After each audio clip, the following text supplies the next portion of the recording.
Welcome to the Luxury Rental Doctor Show. I'm your host, Dr. Rachel, and today we are diving into stress-free bookkeeping with an amazing new friend of mine, real estate investor and finance team expert, John Farber. Now, he's got 16 rental doors. He runs a thriving bookkeeping business. He hosts his own top podcast, and he still manages to split his time between New York and Medellin. Y'all, this is how you get your books in order in 30 minutes a month, which it's a tall order. I was telling John in the green room, I tutored calculus and I actually thought that, oh, you know what? I can do my own bookkeeping. Disaster. Not a vibe. One of the first things that I outsourced when I learned about who, not how. So we have our very own who in the room today. We are breaking down bookkeeping made simple. John, welcome, my friend, to the show. I am so excited. Thank you for having me. And that was impressive. That was a great intro off the cuff. I need to step up and get on that level for mine. That was awesome. But no, I'm excited to be here. Thank you. Thank you so much for being here with us. I met you not too long ago. We were actually in the Facebook sphere of places, and you were looking for someone who was a midterm rental expert. And so a lot of my friends came out in droves to recommend me. We got on a podcast together and said, you know what, I want you to come to my podcast to share about your journey and share what it is that you're doing with bookkeeping, because I know that is a pain point for a lot of members in our community. And when you shared with me that you have a strategy to help investors leverage their bookkeeping and hone in their bookkeeping skills and master their books in just 30 minutes a month, I say, stop the press. I need you. So let's talk about it, John. How do we master our bookkeeping in 30 minutes a month? Totally. So I am not a bookkeeper by trade. I don't enjoy bookkeeping myself, but I found it to be something I was struggling with constantly. I had a bunch of bad bookkeepers. I had a terrible experience with an accountant. And in 2021, I didn't know it at the time, but I overpaid my taxes by 26,000 for a bunch of real estate properties and a bunch of acquisitions I did. And then I found out about it in 2021, and I then tried to get that money back. And little tip here, the IRS is really good at taking money. They're not that great at giving it back. So I'm on the third refile, have not received that money back. Who knows when it's coming. But anyway, it just set me down the path of there has to be an easier way. There has to be a better way. But I just never really learned anything about bookkeeping when I was coming up through real estate. It was always adding doors or networking or what script do you say, but not how do I make sure that I don't get crushed with taxes or just stay organized and not audited. So, yeah. So actually, if you don't mind me jumping in real quick, you said something really important. I think I kind of jumped the gun. So what is the difference then between bookkeeping and accounting, if we can go there, or if you were going to share that in a moment, because there's a big difference I love for it. sure. I don't know if I would have. So stop me Okay. anytime because you know Okay. what? It's like one of those things that you're in every day. And Hmm. I got to still remember what it was like when not too long ago I didn't know what any of these terms meant. So as I say them, I'll make sure that I sort of like give a little context for each. But basically, what bookkeeping is just understanding what's coming and going in the business to have Yeah. some idea of are we making money, are we losing money, what buckets of money are being spent on what, and then having some type of review of those. And my personal stance is I want to use a bookkeeper for that. And then I want to use an accountant for strategy and for filing my taxes. So, Hmm. what I do and how I work with my accountant even is the books are just organized with my personal bookkeeper where she's categorizing all the transactions. Let's say you have cleaning, you have supplies, you have a mortgage, you have principal, you have interest, and all those need to be categorized so that when the accountant at the end of the year files the taxes or decides what write-offs you can maximize, they need to pull those numbers from somewhere and then they put them into something called this is super like eye glaze here, so just stick with me for a sec.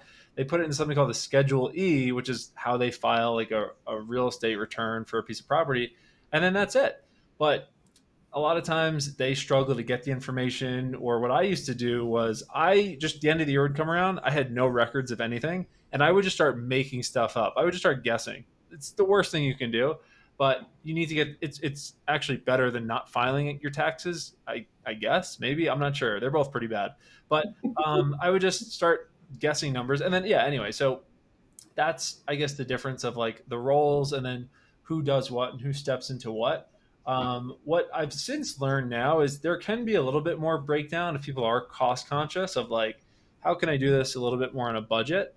There's Mhm. some different categories now. There's, bookkeepers, or you can do your bookkeeping yourself, and then there's tax preparers and Mhm. tax filers, which is kind of one bucket, where all they do is they take your numbers and they just fill out the tax return to make sure that it's done right, and you don't have to worry about maybe inputting the wrong number in.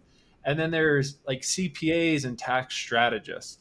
And what those do, they'll look at someone's portfolio. They'll look at Dr. Rachel's portfolio, and they'll say, hey, you have a lot of units. You're also making income from a few different places. Let's come up with a plan and a strategy so that you can legally pay as little tax as possible, and Mhm. you can make sure you're organized and you're not at risk of getting audited by the IRS, which no one wants that. So I would say those are now what I look at as like the three buckets in this like financial world. But then I'll also say, last thing I'll say is, if you have one property, you can do it yourself. Like if you have a one, two, three properties, we give out all of our templates, our spreadsheets. If you need a P&L template, just which is the profit and loss, to just track your money coming and going, I'm sure Rachel will put my contact in the chat, or and you could just reach out to me. We give all that stuff away. So Yeah. if you need it, but yeah, if not, then those are the people that I find to be the most helpful, and even how I think about it for my own business. So if we can take it a step back, you've already been dropping some gems and some aha moments. So what you're telling us, John, is bookkeeping is not for tax time only, the end of the year where now you're like stressed and you're trying to cobble together random numbers. Some of them may be accurate, some may not be, just to get through that process. So I absolutely love your approach. I love how you broke down the different pillars of your finance team, essentially. I'm sure there's more that you can add there. So you mentioned bookkeeping. They're the ones that help us to keep our books organized so that we can leverage that during tax time with our tax preparer, who's going to do a look back analysis and see what happened and make sure that they're filing everything so that you're nice and legal. However, the tax strategist is the looking forward type of strategist who needs to essentially assess what needs to happen during the upcoming year to help me save more of my taxes. So the conversations that I have with the tax strategists are like, Rachel, you need to buy two properties and then you can save a little bit more on taxes. So that's the difference between the three. And I love how you broke that down in terms of, okay, don't just wait to the 11th hour for a bookkeeper, because yeah, your CPA enrolled agent or that tax preparer is going to be really upset at you, and it costs a lot of money to just kind of desegregate everything and just like just put everything together in the right way if you're coming at them with just random receipts and just Mm, completely unorganized. So it's something that I want our community to be thinking about even earlier on during the year. totally. I think that sums it up. It's something that, but I think part of it is, if it's a very painful thing, we avoid it. Like I used to say, you know what, I'll just focus more on making money, finding deals, doing a podcast, and that stuff. It's not income generating. It's not revenue generating. I'll Mhm. figure that out later. And Yeah. I still think that the priority, of course, should be on the top of the funnel, the top of the business that leads to there being a business. But Mhm. I changed my view on it, that I think there has to be at least some process or time on that back end, just because it's, who wants to get tripped up on that? It's not something that we are excited about typically as visionaries and people that run businesses, but it's, you don't want to Yeah. get tripped up on it. And something that I hear a lot from people, and I resonate with this 100%, is people say, John, I haven't looked at my books in 2 years because I'm scared of what it's going to say. Like we Oof. might be doing Can we talk way. about that? second? Yeah, let's do it. I've felt that. I have definitely felt that too, and a lot of people feel. But yeah, we could Hmm. if you have a Yeah. comment on it, or I could just yeah. Yeah, so same. So I have a doctor that just joined our community and she hadn't filed her taxes in 2 years and she was really fearful about that. And so what is it that keeps us that holds us back from actually looking at the numbers? Because I know a lot of our medical professionals, a lot of women that I work with, they're afraid to look at their numbers. I think it's I think what it comes down to is sort of the same reason why some people they when they're starting a business, they do all the stuff before they do the stuff that could actually hurt their ego and give them some rejection. They Mhm. build the website, they build the Facebook, the Instagram, they get headshots done. I'm starting a business, I have a bank account, all this.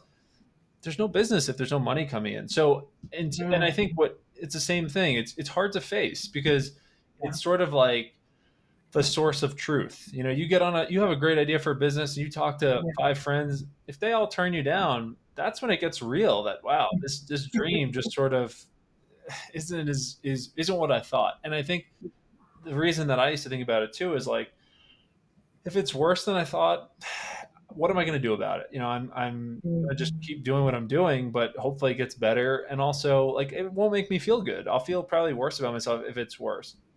And I also the other reason is I didn't know what I was doing, so Yeah. I thought I might feel bad about myself, but also I was like, what's the point if I look at it for 30 minutes or an hour myself? I have no idea what I'm even looking at. I'll probably do it wrong, so it's like, maybe not even. So I think that's why.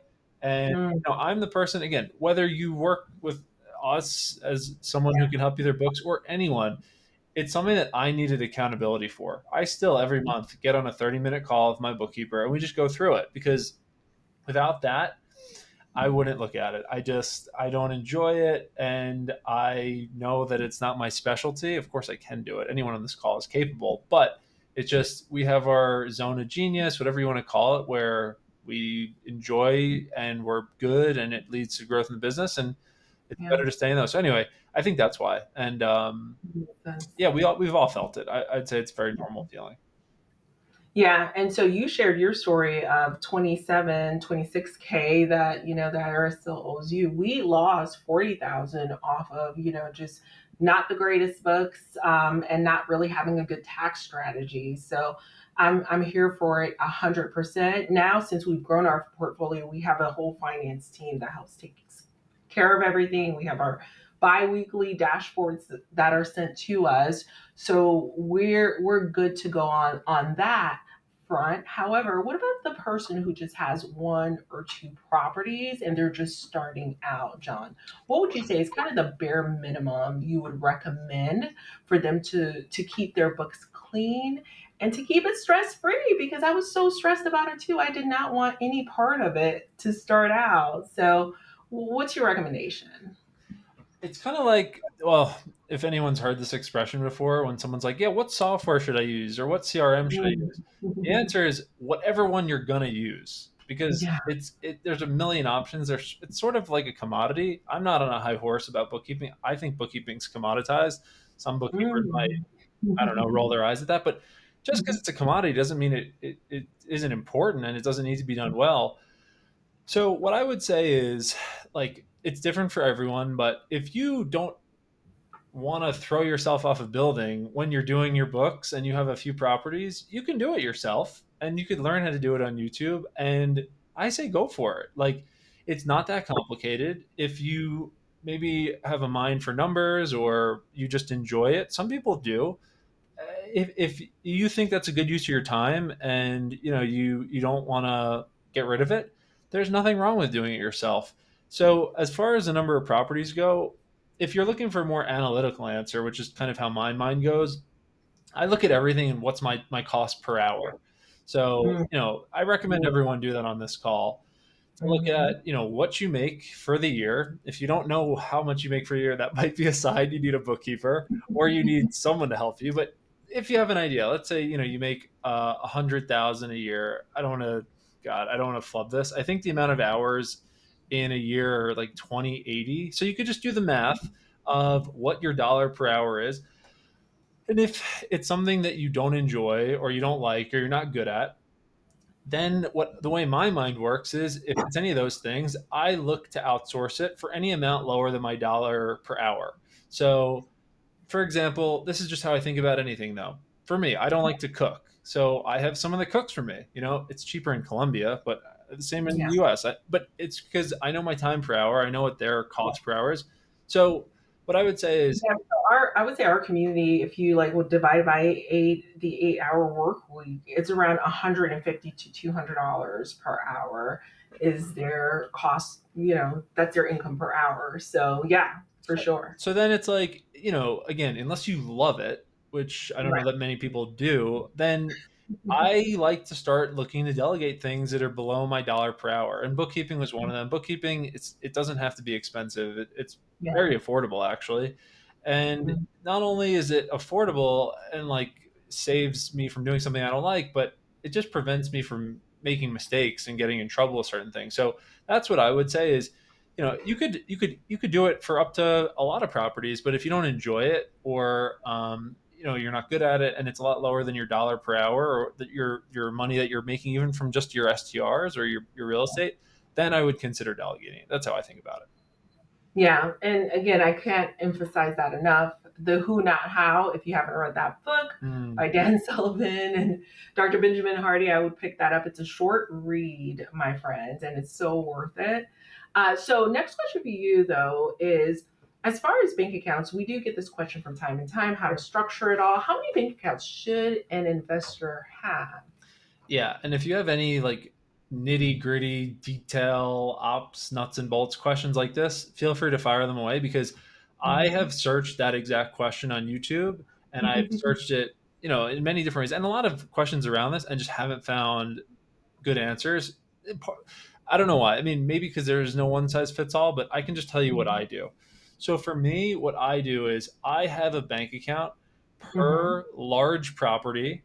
For me, Mhm. that's anything over 75 to 100,000 in revenue a year or any standalone business that has its own entity. So for me, Mhm. let's say I have five properties that make up, or six properties that make up the 16 units. Each of Mhm. those would have its own bank account. Okay. And then Mhm. each business that I have tied to it, I have my own bank account. This is not one size fits all. This isn't financial advice. I just like it this way because and again, bookkeepers, we work with some clients that have one bank account for 50 properties. It is more challenging. But again, if someone has a lot of buildings, it might not be the best thing to have one per, but it can't hurt to do that. Like I'll say, for most people, having one bank account per LLC or per large property, like there's no downside of that. So anyway, that's what I do. And then what I do is per each month, I keep a set amount of money in each of those accounts. It's like my reserve amount. And then at the end of every month, anything above that, I sweep out of that account into just a business operating account, still within that same Mhm. bank. And then I use that account to pay for things that sort of span across the whole real estate business. So I'll pay for virtual assistants and contractors and software subscriptions and investing back into properties or investing into different things associated to this, maybe coaching or things like that. And then I pay myself from that account. I pay myself the least amount that I need to just to cover my car payment, my mortgage, my credit card, any cash I need. But that's how I do it. And again, it's not like that has to be the way anyone does it, but it's a model that definitely works. And that's just how I do it. Yeah. That is so good. That is so good. So I know we mentioned some of our friends who may not want to look at their books. So for someone who, um, say they neglected their books for a few months, let's say a whole year, Oh, yeah. you know who you are, listeners. And but we got you covered. We got your back. We got your back. I promise you. What would you say are some of the first steps to get back on track without completely shutting down and overwhelming themselves? So whether you work with a bookkeeper or you do it yourself, it doesn't matter.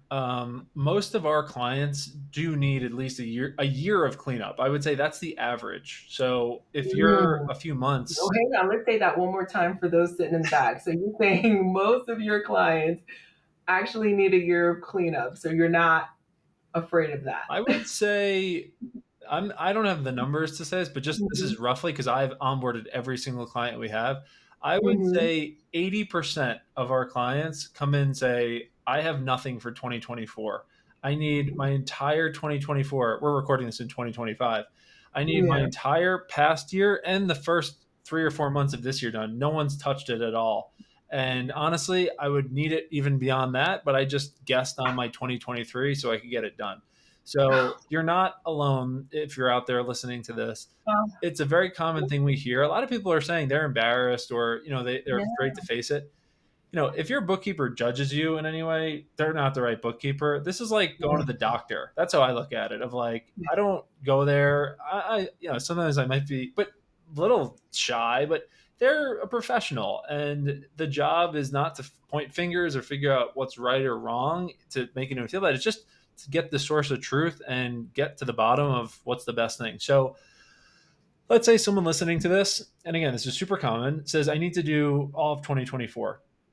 The way we do it, okay? So what we do is we would do a first call where we just get an understanding of everything. We want to understand, what are the credit cards, what are the bank accounts, is it connected to QuickBooks, how many properties are there, are they paid off, are they mortgages, what type of entities, all that. Our process is, oh, the one other thing that's super important, again, this doesn't matter if you work with a bookkeeper or yourself, is to build out something called a chart of accounts, or like Mhm. a common vendor, common expense list. We keep a Google sheet of this for every client because we want to know what are the typical transactions, what Mhm. category do they belong to, and then what property or business do they belong to. This is really important for someone that has like 50 properties in one bank account. The question is, how are we going to know what lines up to what? So we need sort of like a master key or a master list to give us that information. So anyway, what we typically do is we just start with the first month in 2024. So we say to the client, say, hey, um, we're going to go back and do 2024 based on what you've told us. There's going to be mistakes, but we work with a lot of real estate clients, so we'll be able to give you our best kind of guess of most of these transactions. And then we want your feedback. And then from there, we'll go and we'll do the next month. We'll do February 2024. And then we'll keep kind of building it out with feedback. The way we Mhm. tactically do it, like I'll say it again, if you want to do it yourself, by all means, like you don't have to work with a bookkeeper, you can do it yourself. Is what we do is we try to bulk categorize. So what we would do is, for the entire year, we know all the Airbnb transactions, that's a form of income. If it's all for one bank account tied to one property, you could categorize the way that you would decide or label what property it goes to is in QuickBooks. It's called classes. So per property or per business, that's called a class. Again, sort of boring nitty gritty stuff here, but this is what it is. So then, we bulk categorize all these Airbnb revenues. They came as revenue and they're tied to this property. Cool. So that can usually knock out hundreds maybe at a shot because you can just do that. And then what's definitely useful is to have rules so that anytime certain transactions come through the QuickBooks account, Mhm. it's sort of a trick that bookkeepers use, but I don't know if it's a trick.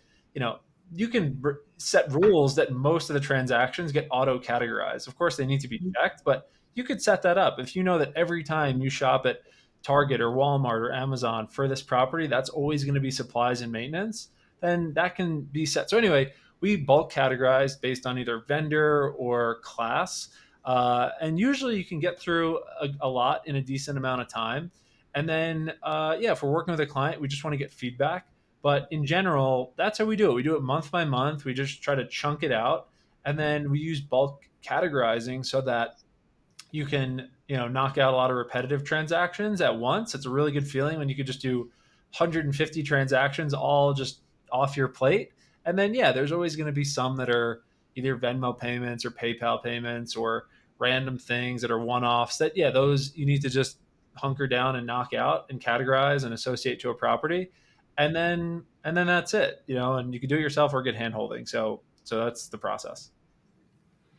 Yeah, I love that. I love that you have an entire roadmap, which our community will definitely appreciate. What I think some of our members may struggle with, John, is control. And I got to tell you, I struggled with that from the get go in the beginning. I love to have control. But nevertheless, what has helped me personally with relinquishing some control is like having some visibility, and the way that you mentioned having those monthly cadence meetings with your bookkeeper yourself personally has helped you to kind of stay on top of things.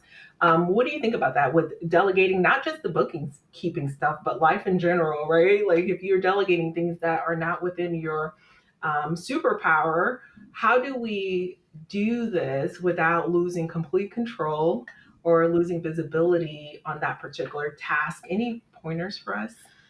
Whew, okay, where do we start on that? Because again, I used to run a VA staffing company, so we're like Mhm. SOP and like I mean, I don't know if I could screen share stuff too and show you, but I could talk through a lot of it, whatever you want. But like it's all about for me giving like the most like to someone that I think they can handle with it Mhm. without like everything losing control. And it also depends on the category that Yeah. like if there's a lot of creativity required or things like that. But I guess a step back. So we do a lot of hiring. I mean, I've probably staffed over 300 people at this point. So a big thing for us, like talk is always cheap. It's just Mm. cliche, but like anyone could say whatever they want on an interview or an onboard or whatever. For us, we're huge on like test projects, and even when someone starts like a paid trial project. So like for us, let's say we're bringing on a bookkeeper. We have Okay, I'll just share the sauce. Why not? Again, if it could help someone, like go out and Yeah. do it. So when we create a job post, we Mhm. don't give a link to the application at the somewhere in the job post, somewhere sprinkled in either in the middle of a paragraph or at the end. We say to get the application, email us the word purple hippo. Okay, it's our hiring email. In our hiring email, we have an autoresponder set up that if someone uses that word to email us, they'll get an auto reply with the job application. So right off the bat, if we set Yeah. out a hiring kind of pool and we have 500 people, that immediately self-selects the 100 best who are detail oriented, they read, they actually care, and that Mhm. immediately skims off a lot of the garbage. And then those people fill out an application. Yeah. In the application, per the type of job they're doing, we have a test project in there. It's small. It's maybe like a 20-minute, 15-minute test project. If it's Airbnb, we'll give 5 scenarios for an Airbnb Mhm. manager. How would you handle these? And what would you respond to this guest message? You know, can I check in Mm. early? My dog peed on your bed. My son threw, like whatever, real Yeah. things. For bookkeeping, there's a small categorizing project and just showing us how it works. And then they have to make a Loom video explaining what it is. When that comes in, then all the candidates are in a Google form. They go into a spreadsheet. My assistant goes in. She's the first line. She grades everyone 1 through 10 based on ability to speak English, background, how they did on the test project, how they filled out the questions, all that. Then I go in and I start with the first half. Let's say we have 30 at that point. I'll start with the top 15. That's where I focus. And then I'll grade them as well. Okay. Then we do quick round of interviews, 15, 20-minute interviews just to see if people can show up on time. They speak good English. They're capable. They're dressed well. They have a good camera, all that stuff. Yeah. And then we hire. I hire in batches. So usually what we'll do for any role is I'll hire people for 2 to 5 people per role. And again, I can do this now. When I was first starting, I would just hire one or two. But I Right. would say, hey, here's how it's going to work. The first 2 weeks, we're just feeling each other out. I'm going to pay you, of course, but I want to see that you do a good job. This is sort of like a probation or trial period. And if you do a great job, there's not only at the end of 2 weeks, we'll make a decision, there's a bonus at the end of 2 weeks. I'm all for like milestones. So we give bonuses at 2 weeks, 30 days, 60 days, 90 days because that's such an important like part of the process and people do sometimes disappear in the first part of the process if a lot's going on. So anyway, we onboard the first day they start the job. Every single role in our company, there's a 3-hour test project after they do like software and like integrations with everything. That test project, a lot of people, they don't make it after the first day. We grade the test project on day 2, and then we say, hey, we're going to pay you for the test project above and beyond what 2 days salary is. Usually like a week's salary we pay for one day. But Yeah. if they don't do a good job, they don't do a good job. That means that they're good interviewers, maybe not as good as the actual job as we thought. And then we send them on their way. The people that make it through that, we keep kind of progressing them. We start small, we advance them up. And yeah, I mean, I could talk on this for a while. I know we have a little bit of limited time, but anyway, that's Yeah. how I control quality and want to make sure that if I'm going to delegate something, this person's good. And then we're going to start small and make sure that they can level up. And as someone does better, they get paid more, they get more responsibility, they get more access to things. Yeah. There's a lot more I could say on that, but Yeah. it could be a whole episode. But yeah. And you know what? It's going to be, because I'm going to send you another invitation link. Oh my gosh, you got me on that test project, the 3-hour test project where people weren't making it. I was like, wait, what is that? So wow. And I'm sure our audience is like, oh my gosh, the purple hippo. All of that is amazing, amazing, amazing stuff. So One, goodness one, gracious. one quick comment on that, and again, I know we're on time, but I used Hmm. to just really worry about, like, oh, this person will turn it around, let's give them more time. Superstars are superstars on day 1. Superstars, they don't become superstars 4 months into the job. If they are no good on their first day when they're supposed to make their best impression, it's best for both people to just part ways, save any trouble. Because if you have other top performers on your team and now you're bringing on some non-top performers, the top performers might leave. So it's in everyone's best interest. So anyway, yeah. Yeah, what is it? The rotten apple spoils the crowd. So I love this, John. For sure, I'm sending you that link because this is a to be continued conversation. I've never done this before on a podcast, but I would love for you to share, where can the people find you? And guys, stay tuned for part 2. We're going to attach part 2 to this because this is so good. Okay. You could reach out to me anywhere on social media. The main place these days is Facebook, but I'll give you Okay. my personal phone number, my personal email. You can get in touch. And yeah, Facebook, just Jonathan Farber. On Instagram, Facebook is good. Facebook or email. And yeah, if you have a question, there's no dumb questions. I didn't know this stuff when I was getting rolling, and happy to just connect and chat. And if I could lend any advice, happy to do that. Love that. That's it for today, guys. Y'all, huge thanks to John for showing us how to simplify the money side of real estate. Remember, when your book's in order, my friends, your business can truly grow without the stress. Until next time, let's keep investing in your freedom, in your future, and in your peace of mind. Love you all to the moon, and I will see you next time. Bye.